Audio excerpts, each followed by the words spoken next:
My name is Richard Hayes. I turned 58 this year, and my birthday wasn't exactly what you'd call cheerful.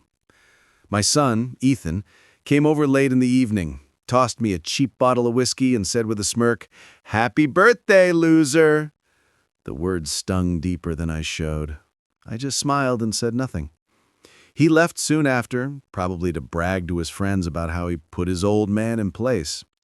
What Ethan didn't know was that I had been quietly working on something for months, something that could change everything. You see, 10 years ago, I built a small tech company called Hayes Dynamics, a startup focused on sustainable engineering tools. It was my pride and joy. But during a rough financial patch, I made a bad decision. I brought in outside investors to keep it alive. Slowly, they took control, and within 2 years, I was pushed out of my own company. My son never forgave me for failing, as he put it. He said I ruined our family's future. Maybe that's why he resented me so much. But I never stopped believing in my work. After losing the company, I went underground, doing consulting, designing systems for renewable construction, anything to keep my mind sharp and my bills paid. That's when I started working on something I called Project Helios, a small but powerful solar conversion engine that could power an entire house with almost no loss of efficiency. It was my redemption plan. I worked in silence every night in my garage. The day Ethan mocked me with that bottle was the day I finalized the prototype. I remember holding that whiskey in one hand and the Helios prototype in the other, thinking, one of these will define my future. 3 months later, after 1,000 sleepless nights and endless calls, I finally got the patent approved. I pitched it to 3 investors. 2 laughed me out of the room, but the third, a quiet man named Mr. Coleman, saw potential. Within weeks, we had a deal. Project Helios was officially funded and set to go public. On launch day, I stood in front of cameras and investors, the same kind of people who once told me I was done. The moment I unveiled Helios, the audience gasped. The data was undeniable, energy efficiency beyond anything currently on the market. Within 24 hours, the company's valuation hit $400 million. The next day, I made a single purchase that would change everything. I bought back Hayes Dynamics. Ethan called me that night. His voice shook when he said, "Dad, is it true?" I smiled again, the same calm smile I gave him on my birthday, and replied, "Yes, son, it's true. The loser just bought back his company." He didn't speak for a moment. Then he whispered, "I'm sorry." For the first time in years, I heard sincerity in his voice. But forgiveness isn't something that comes easily. I told him, "Ethan, success doesn't erase pain, but it can teach you who you really are." From that day on, he never mocked me again. Moral: never underestimate someone just because they've fallen. Some people don't stay down. They rebuild quietly until the world can't ignore them anymore. After the phone call that night, I sat in my office, staring at the city lights outside. The same skyline I once looked at with regret now glowed differently, as if every light was reminding me of how far I'd come. The world was calling me a visionary again, but all I could think about was that cheap bottle of whiskey still sitting unopened on my desk. It wasn't anger I felt anymore, just a quiet realization of how time had turned everything upside down. The next morning, news outlets were everywhere. Engineer who was forced out of his own company buys it back for $120 million. My inbox exploded with messages from journalists, old colleagues, even the same investors who once laughed at me. Ethan hadn't called again, but I knew he would. The silence between us had stretched for years, and maybe he didn't know how to cross it. On the 3rd day after the announcement, there was a knock at my office door. When I opened it, my son stood there. He looked nothing like the arrogant young man from my birthday night. He looked lost. "Dad," he said quietly, "I don't even know where to start." I motioned him in. He sat down across from me, his hands shaking slightly. I could see guilt written all over his face. "You don't owe me an apology, son," I said. "You just needed to see for yourself what persistence looks like." He nodded, tears forming in his eyes. "I was stupid," he muttered. "I thought you gave up on everything. On us. On yourself." "Maybe I did for a while," I admitted. "But giving up and being done are two different things." We sat in silence for a long moment, both of us staring at the model of the Helios engine on my desk. I finally broke the silence. "Do you know what hurt me the most?" He looked up, expecting me to say the whiskey or his words, but I said, "It was knowing that my own son stopped believing in me." He exhaled sharply, as if those words hit deeper than anything else could. "I know," he said softly, "and I hate that I did that." He wiped his eyes quickly and stood up, trying to regain some composure. "Dad, if there's any way I can be part of this, if I can help, I want to." I studied him for a moment. This wasn't the same boy who mocked me. This was a man finally learning humility. "All right," I said. "You start tomorrow. You'll work under my chief engineer, no special treatment, no shortcuts. You'll earn your way here like everyone else." He nodded eagerly. "Thank you," he whispered before leaving the office. I sat back in my chair, feeling something shift inside me. Not victory, not pride, but peace. The following months were a whirlwind. The Helios project became a global success. Orders flooded in from Europe, Asia, and across the US. Media outlets called it the most efficient home power solution of the decade. But more than the headlines, it was Ethan's transformation that mattered most to me. He showed up early every morning, stayed late every night, and worked harder than anyone else in the lab. I watched him learn not just engineering, but respect, the kind that comes from struggle. One evening, after a long day of testing new models, he walked up to me and said, "You know, that bottle of whiskey, it's still on your desk." I smiled. "Yeah, I know." He reached into his backpack and pulled out another bottle, this one a fine-aged Scotch. "Thought maybe we could open this one together. For real this time." I laughed, for the first time in a long while. "I'd like that." We sat on the balcony, overlooking the city, sharing quiet sips as the sunset painted the sky orange and gold. "You were right, son." "About what?" he asked. "Failure can destroy you if you let it. But if you face it, if you own it, it becomes the reason you rise higher." He smiled at that, then looked at me seriously. "I'm proud of you, Dad." The words hit me harder than I expected. I looked at him and said, "I'm proud of you too, Ethan.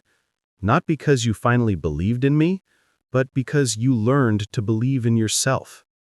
He exhaled sharply, eyes glistening under the city lights.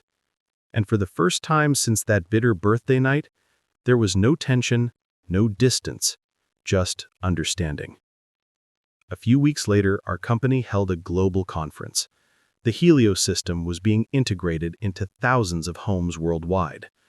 I walked on stage, looked out at the crowd of investors and journalists, and saw Ethan standing in the front row, smiling proudly. At that moment, I realized this wasn't just my comeback story. It was ours. The same father and son who once couldn't look at each other in the eye were now building something together that could change the world. And as I ended my speech, I finally said the words that had been waiting inside me for years. Never measure a man by the moment he falls. Measure him by how he stands back up.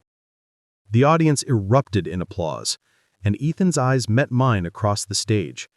I raised my glass of whiskey toward him, a silent toast for every failure that made us who we are. Weeks passed, and the company grew faster than anyone expected. Energy firms were calling, governments were offering contracts, and investors were practically begging to buy shares. But success brings shadows too, and soon enough, the whispers started. Some said the tech was too good to be true. Others claimed I had stolen the design from a European lab. It was nonsense, but rumors travel faster than truth. One night I walked into the office and found Ethan still there, staring at the screen full of data reports. "You should go home," I told him. He shook his head. "Dad, something's off. Someone's been accessing the Helios main server remotely." My heart sank. "You mean inside the company?"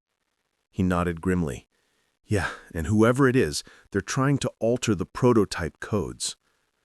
We stayed up all night digging through the logs, and by dawn Ethan found something.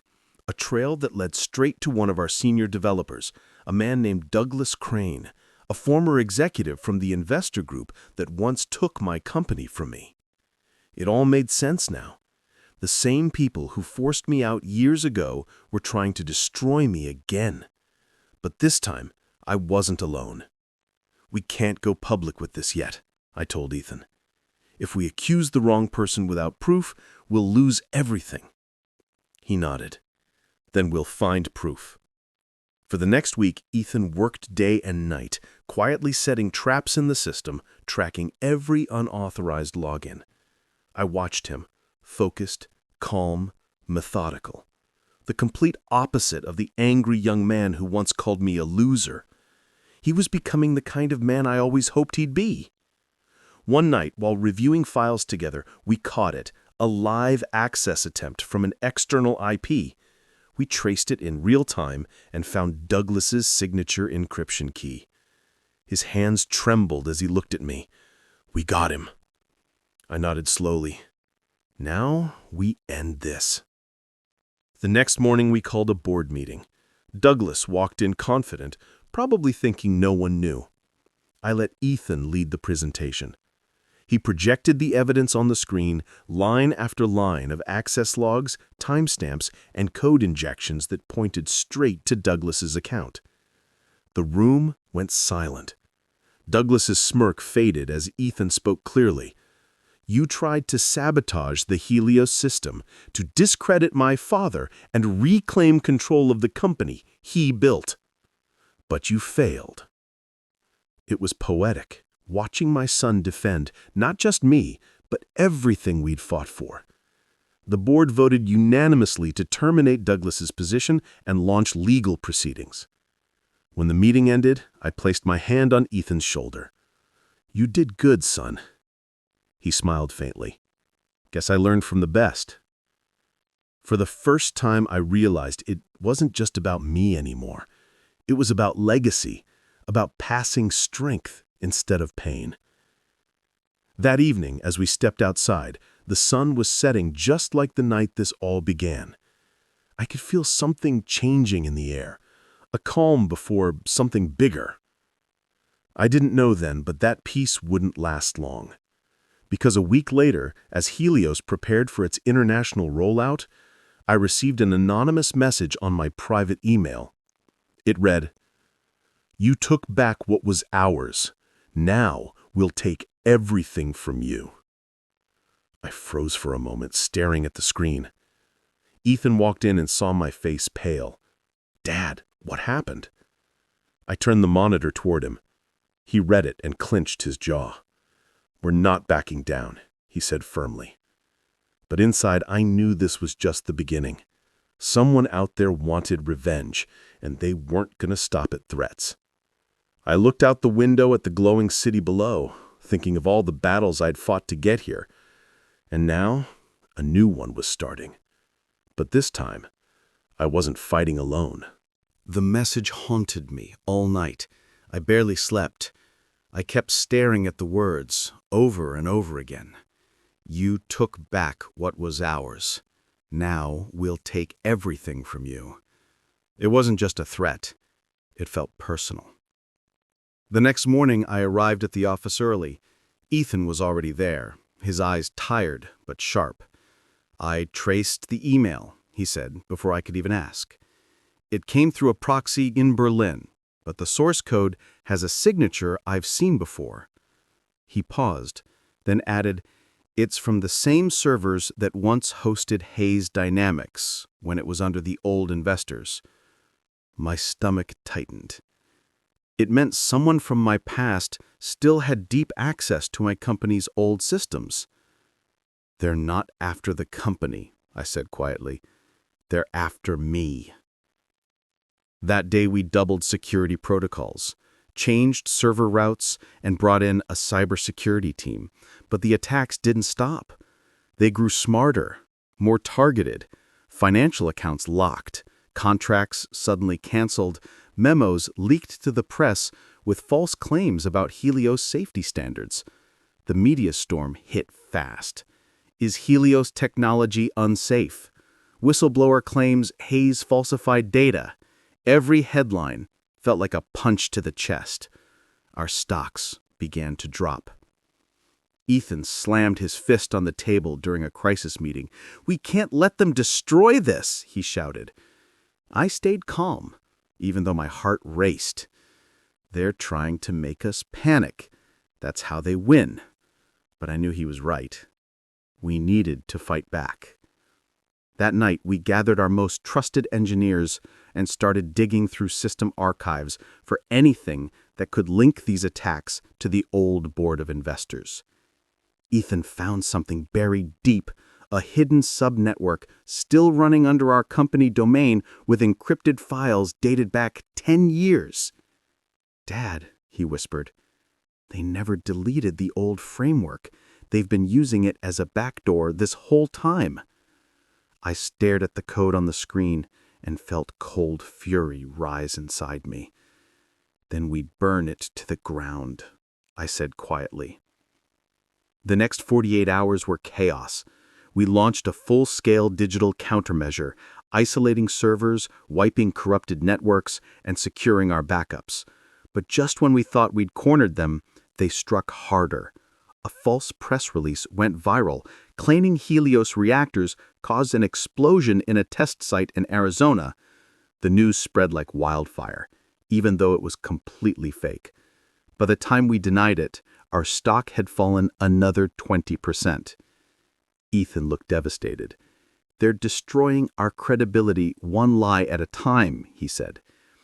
I put a hand on his shoulder. "We've been here before, son. Remember? When everyone thought we were finished?" He nodded slowly. "Then we'll prove them wrong again." The next morning, I got a call from Mr. Coleman, the investor who first believed in Helios. "Richard, you need to be careful," he warned. "This isn't just corporate sabotage. Someone high up wants your project buried before it reaches the government contracts." My pulse quickened. "You mean competitors?" "No," he said. "Someone inside Washington." Before I could respond, the line went dead. I tried calling back, but got nothing. That's when Ethan walked in, holding a flash drive. "Dad, you need to see this," he said, plugging it into my laptop. A video loaded. Grainy security footage from a week ago. It showed two men breaking into our off-site data center, one of them wearing a company badge that looked disturbingly familiar. I leaned closer. My breath caught in my throat. It was Douglas Crane, the man we had already fired, and someone else beside him, a younger man in a black hoodie whose face was hard to see. Ethan zoomed in and froze the frame. "Dad, look at his hands." The bracelet. My eyes widened. It was a bracelet I recognized immediately. It belonged to one of my old partners, the one who betrayed me years ago when I lost my company. "He's back," I whispered. And suddenly, everything made sense. The attacks weren't random. They were coordinated by the very people who once destroyed my life. Now they wanted to erase me for good. I stood up, heart pounding. "Ethan, this goes deeper than we thought. We're not fighting businessmen anymore. We're fighting ghosts." He looked at me, determined but scared. "Then let's hunt them before they find us." Outside, the rain began to fall over the city. Soft at first, then heavier, like the storm that was coming for us both. And deep down, I knew this was only the beginning of the real war. That night, after the footage, Ethan and I sat in the office with only the dim blue glow of the screen between us. The rain outside pattered against the glass like a warning echo from the past. "Dad," Ethan whispered, "if Douglas and that guy are working together, they're not just after Helios. They want to erase everything connected to you." I leaned back in a rush of thoughts. "Then we find out who's funding them," I said. "No hacker this skilled works without money." Ethan pulled up an encrypted transaction log he'd been monitoring for weeks. "Look here," he said. "Millions of dollars move through shell companies in Singapore and Zurich, all linked to one account registered under Astra Group Holdings." I paused. That name stirred something in my memory. Astra Group was the same entity that once offered to buy Hayes Dynamics right before the old board pushed me out. "It's come full circle," I muttered. "They were the hands behind my downfall then, and now they're coming back to bury me." Ethan's jaw tightened. "Then we show the world who they are." But before we could act, the building's lights flickered and suddenly went dark. A low humming noise filled the room, the backup generator trying to ignite. "Stay here," I said, grabbing a flashlight and heading toward the server room. The hallway was eerily silent, except for the steady beat of the rain outside. When I reached the server door, I froze.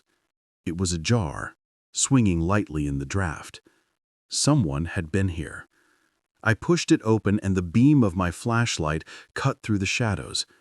Reels and cables lay ripped open like exposed veins, and on the floor, a USB drive with a red tape on it. I scooped it up and hurried back to Ethan. "Somebody was just in there," I said. "They were looking for something." Ethan plugged in the USB, hesitant but focused. A small file popped up with a single title, Mirror. He clicked play and instantly the screen filled with clipped recordings, my emails, board meetings, audio from private conversations. I didn't understand until a second later a voice came from the speakers. "Hello, Richard." It was Douglas, but older, colder, controlled. "If you're reading this, you're already too late." Ethan froze. "Dad? What?" But the video continued. "You stole what was ours? You think Helios is yours alone? But we built the spark. You just carried the flame. Now we'll take it back. And this time, you and your son won't walk away." The screen went black for a second, then a line of code appeared, executing on its own. Ethan jumped to abort it, but too late. The system crashed completely. All monitors went black again, followed by the whine of the cooling fans dying. "They installed a kill code," Ethan murmured. "It's infected the whole backup system."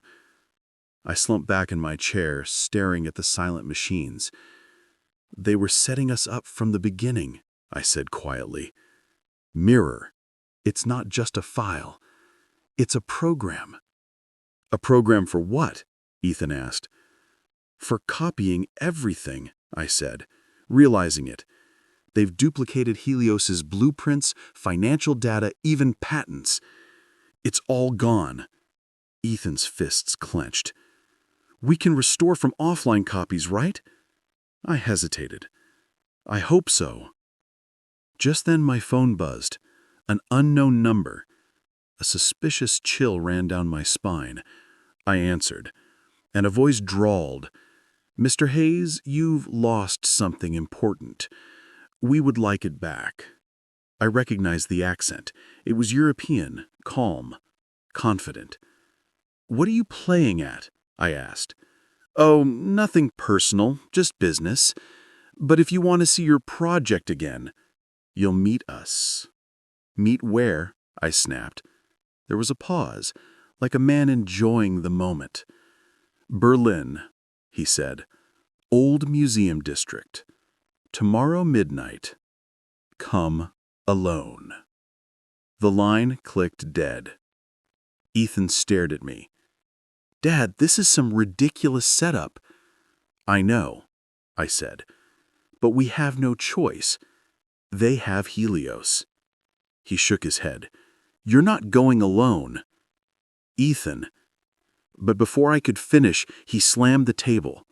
Dad, this is our fight now, not just yours. I looked at him and knew there was no reasoning with him.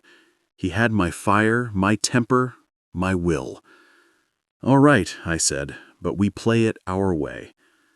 That overnight, we hacked the USB drive and traced the encryption routes.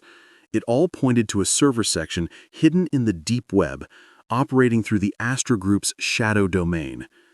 Ethan marked the coordinates. This isn't just a corporate war. This is a web of people who control the energy world. I pulled out the bottle of cheap whiskey still unopened from my last birthday.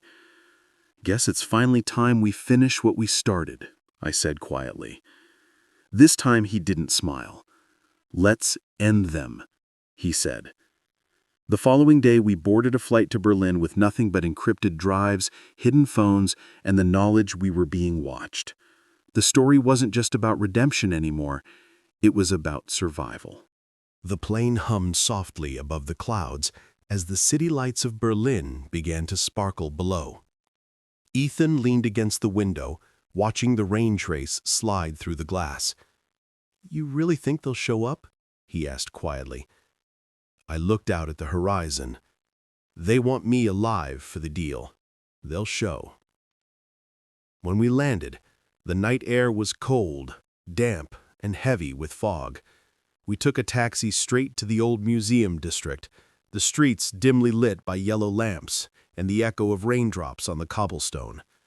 I could feel the weight of every memory, every betrayal pressing against my chest. Ethan walked beside me, hands in hoodie, palm tightly clutching the hidden recording device. We get in, we confirm their location, and we get out, I said. No heroics. He half smiled. You forget who taught me the heroics. We found the meeting point, an abandoned gallery with cracked glass doors and rusty iron arches. The inside was dark, except for a single lamp flickering at the far end. A figure stood there, tall, wearing a long coat. Richard Hayes. The man's voice echoed through the room. You never could stay buried. Show yourself, I snapped. The man stepped forward, and my mind froze. It wasn't Douglas. It was Michael Reese, my former partner, the one who had signed the papers handing my company to the investors. You! I whispered. Ethan tensed beside me. You set this up? Michael nodded slowly. Everything. You were the genius. I was the strategist. I built Astra after you lost your company. You think Helios is just yours? You built it with my money, my contacts, my foundation. You mean with my life's work? I snarled. You stabbed me in the back and took everything. Michael's smile was thin. And now I'm offering you a chance. You hand over all future Helios designs, and I let this go. You keep your public image, your son, your legacy. Ethan stepped forward. And if you don't? Michael's eyes darkened. Then I erase you from every record that matters. The tension crackled between us like the storm outside. I could see 3 other men in the corners. Security, armed. I took a step closer. You think you can own energy. You can't own light. Michael's smile faded. I can own anything that makes the world move. At that moment, Ethan's phone buzzed, a very subtle alert. He'd activated the live stream protocols, sending the entire conversation to cloud storage and our law firm servers. Michael didn't notice, but I could see Ethan's hand trembling in my pocket. He was risking everything. We just needed to last long enough for upload to complete. You know, I said, trying to keep him talking, there's a difference between building a legacy and buying it. Michael's voice hardened. You should have stayed down, Richard. He gestured to the guards, Take him alive." Before they could move, Ethan pulled a small flashbang from his jacket and threw it down.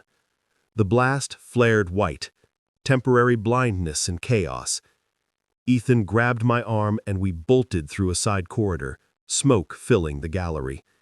We crashed through the back exit into the rain, our breath visible in the frost dark. "Dad, they'll come for us," Ethan panted. "Keep moving." We weaved through narrow streets, footsteps closing in behind. A van turned the corner, headlights blazing, and for the briefest moment, I thought it was over. But the van braked hard, and a door opened. "Get in," a sharp voice called. It was Mr. Coleman, the investor who warned me weeks ago. "How did you find us?" I asked, as the van lurched forward.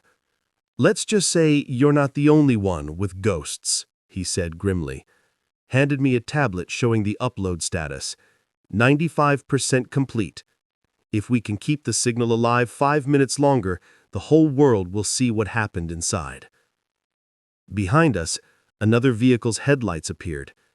"They're following," Ethan warned.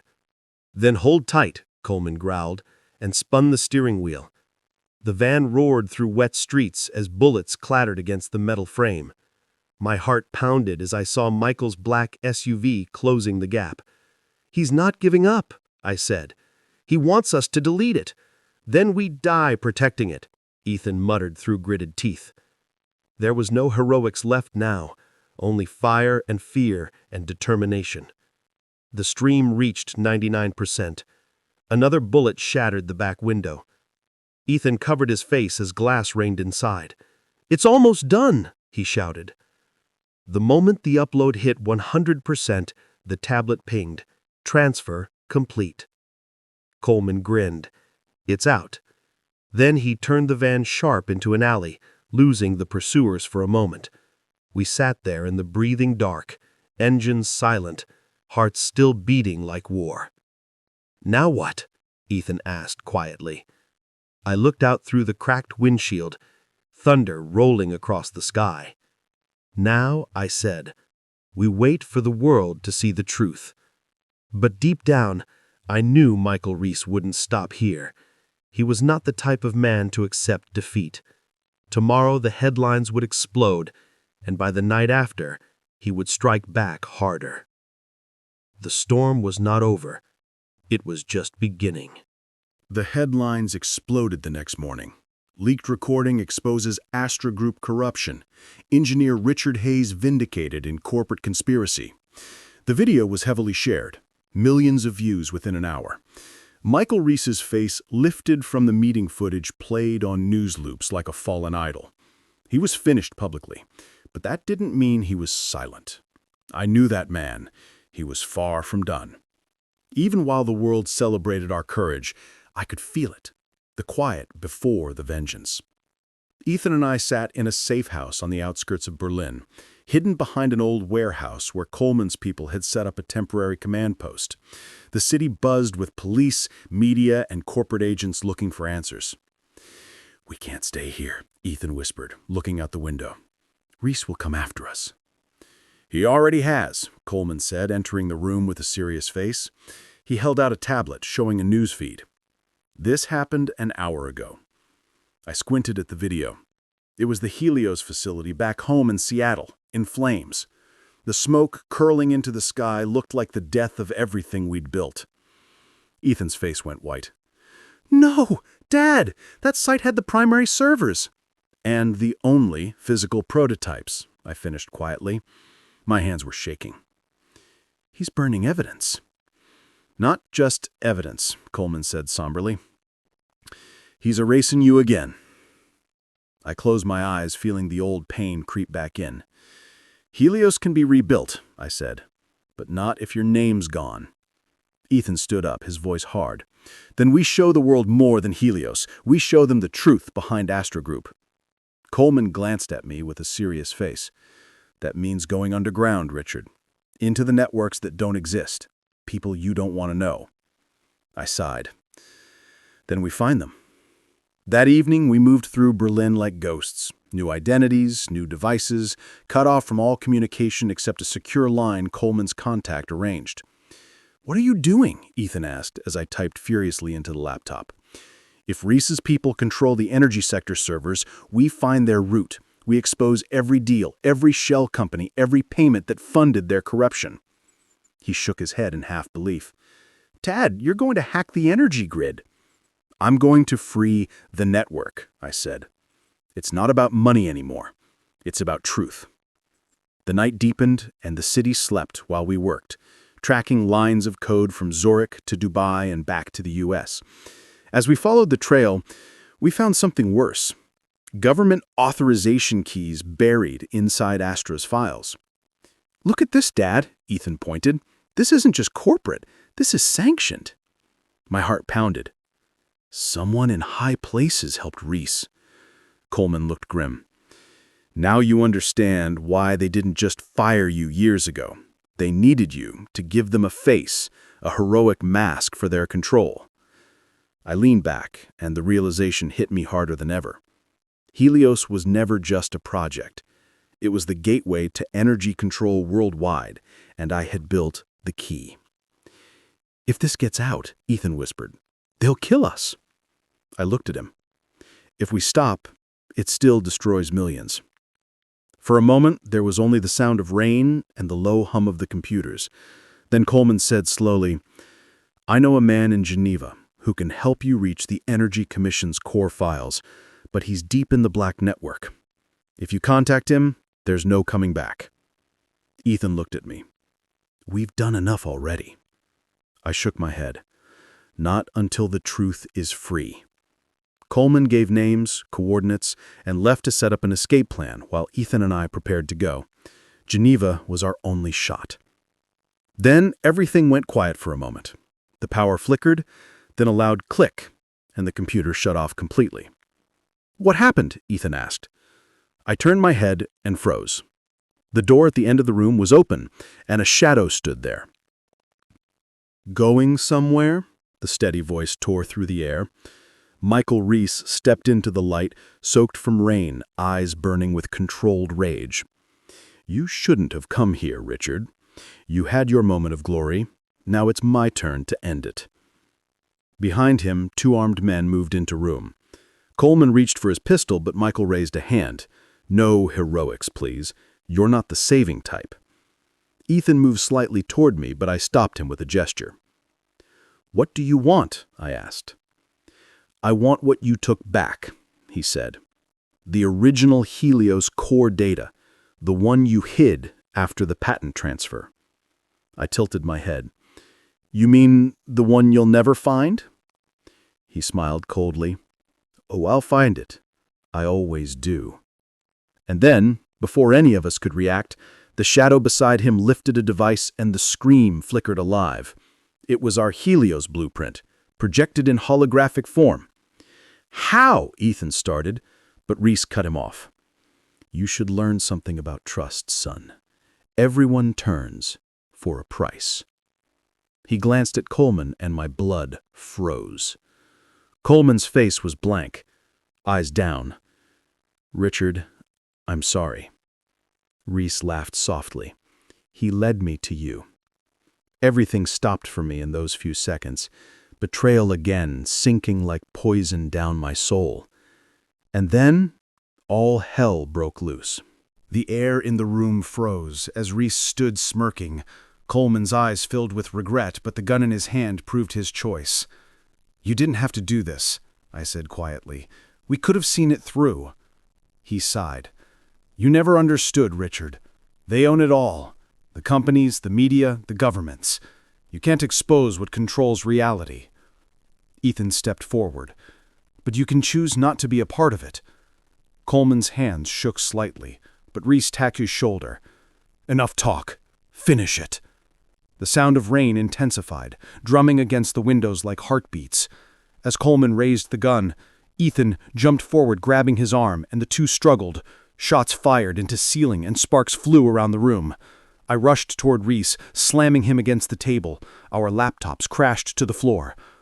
The hologram flickered, and the Helios core flashed blue for a second before turning black. You destroyed it, Reese snarled. You idiot! Do you know what took to program that? I breathed hard. I know exactly what it took, because I created it, and now it dies with me. He grabbed a knife off the desk, lunging toward me, but Ethan intercepted him, forcing him back into the glass partition. The windows shattered, and rain sprayed into the room. The sky outside was firelit from the burning facility beyond. "Dad!" Ethan cried as Reese grabbed him from behind, putting the knife against his throat. "You're going to give me the backup code, Richard, or watch him bleed." Time froze again. My heart pounded so hard I could barely breathe. "There is no backup," I said. "You're lying!" He pressed the blade closer, and Ethan winced. "Dad!" "Listen," I said softly, meeting Reese's eyes through the storm. "If Helios stays, it will give you power that no one can control. You'll use to rule. But if you destroy it, people will be reborn free." "Free?" He laughed bitterly. "Freedom doesn't exist. Control is the only currency." Ethan shuddered. "That's why you'll never win." And in that moment, he grabbed Reese's arm, twisting it violently. The knife clattered away, and I fired the emergency shock unit I'd grabbed from the desk. A flash of light filled the room, and Reese went down, convulsing before falling still. Coleman staggered back, blood on his arm, his gun clattering from his grip. "Richard! I never meant—" I sighed. "You always had a choice." He collapsed and didn't move. Ethan and I stood in the rain and the smoke for what felt like an eternity. The Helios core flickered one more time, showing the world map with all energy feeds connected, then slowly deleted itself line by line until nothing remained. The system was gone. Forever. "Dad!" Ethan cried. "We did it!" "Yeah," I said softly, watching the blue light fade. "We freed the world and lost everything doing it." Sirens wailed in background as storm raged on. Police forces arrived, international agents stormed building, finding Reese's body and burned data. The world media exploded again, but this time there was no personal trophy, no victory dance. The Helios name vanished into ashes, but its blueprint for honesty remained.